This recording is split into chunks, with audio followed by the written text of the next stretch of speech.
Hello and welcome to Babylon 5 for the second time. We actually recorded our second time viewing and reaction of The Gathering back in May of 2024. And instead of doing that all over again, we're going to go ahead and share that with you now. Next week we'll get to Midnight on the Firing Line and then continue through season 1 from there. But for now, enjoy our second viewing of The Gathering. Okay. This is my first time. Second.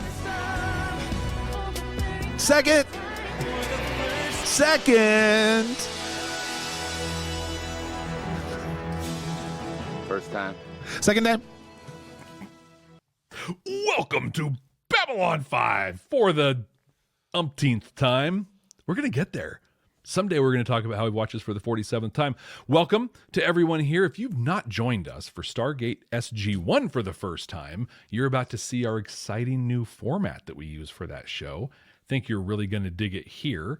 We're about to watch the pilot episode of Babylon 5, The Gathering, for what will be for us the second time. Brent and I are going to be guests on the Science Fiction Remnant podcast, talking about The Gathering.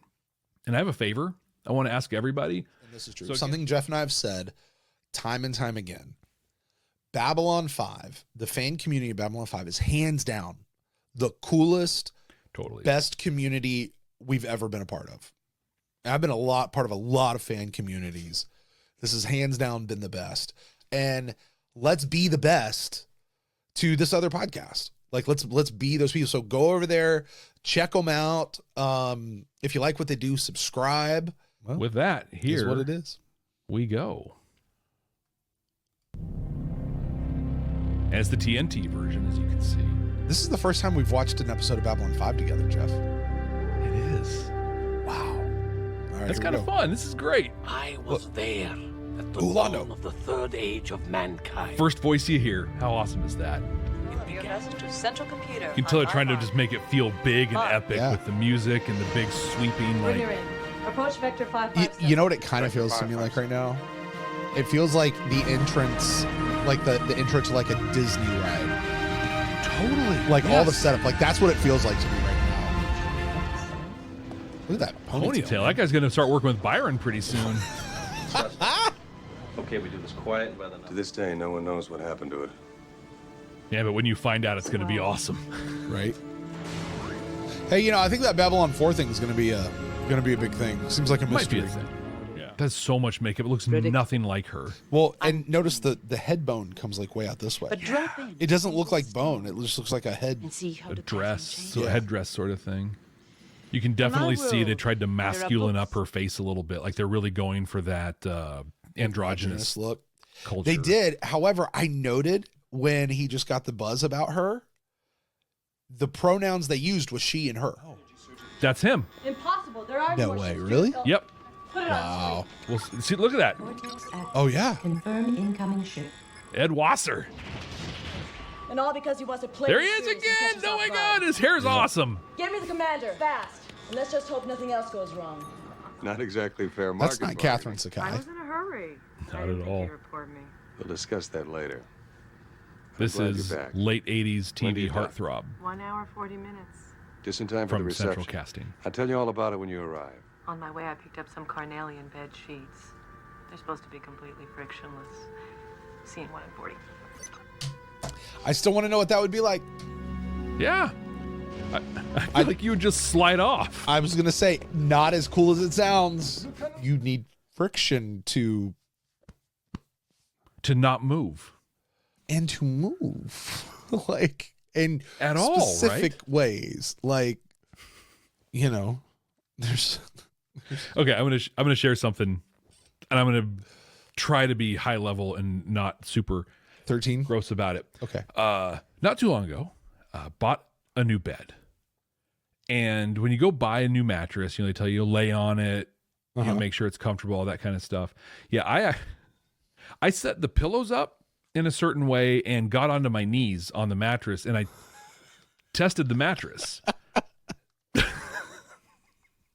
You know what? That is a legitimate thing to do. Katzel has had this character figured out already. To you, Lieutenant Commander. That is the Jakar we just saw in the last episode of Babylon 5, Season 5. Garibaldi, my good, close friend. Oh, Garibaldi. No! Oh, you don't. No! Good close friend. No, he said it wrong. Cheer. My wallet. Come on, Garibaldi.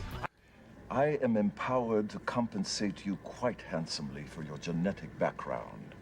The process would be either a direct mating, you and I, or a donation of vital cells from which we could clone a replicant.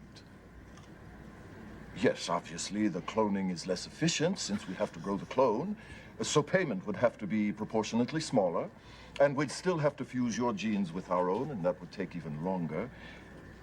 The direct mating is far more cost-effective. Now, would you prefer to be conscious or unconscious during the mating? I would prefer conscious, but I don't know what your... Dude, that's a heck of a salesman right there. He didn't even ask for the sale. He just assumed it. Just going in. It's so good. Confirm I would that, prefer Doctor. conscious. You are clear for docking. Please surrender. That you will never again mention the Great Council in my presence. 3 gravities. 6 will crush your ribs to jelly. Great Council. Wow. 4 gravities. 5. Don't submit. Don't submit. Oh Don't my scream. God. You know, what do you call a flashback that hasn't happened yet? I suggest you leave now. Flash forward. Flash forward. What a flash forward to Cartagia and the whip. I don't know if that's intentional, but it's beautiful. Like, the connection is freaking gorgeous. And I'm super glad they got rid of those dumb rings. Right? Open 9 to 5. Earth time. Like, this, it makes so much more, like, this makes the Anything whole else? thing with Morden and stuff make so much more sense. It also makes it so much more tragic because you're like, he's there. He sees how foolish it is. Mm-hmm. And to do what he does to go back and preserve it and get it back, like... Pretty shock. It's heartbreaking. Yeah. I've been taking stims to stay alert. Oh, that's not a good thing for doctors on Babylon 5. I wonder if they're setting that up Well, how for about some Franklin. coffee? It's fresh. Like right here. Grounded Like, are they by the already hour. seeding it? Until Valen. How cool is that? jal'Zha Valen. You abstained. I did not have all the facts.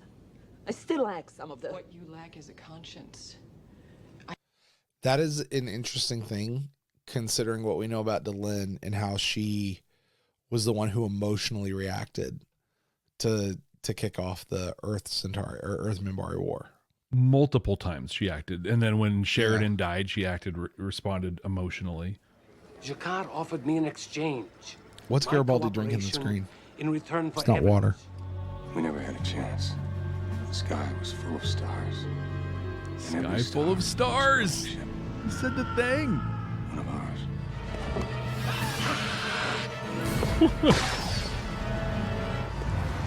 Pen, the ambassador. I think I got to him in time. If you could broadcast that signal to the Vorlon ship. I'm on it.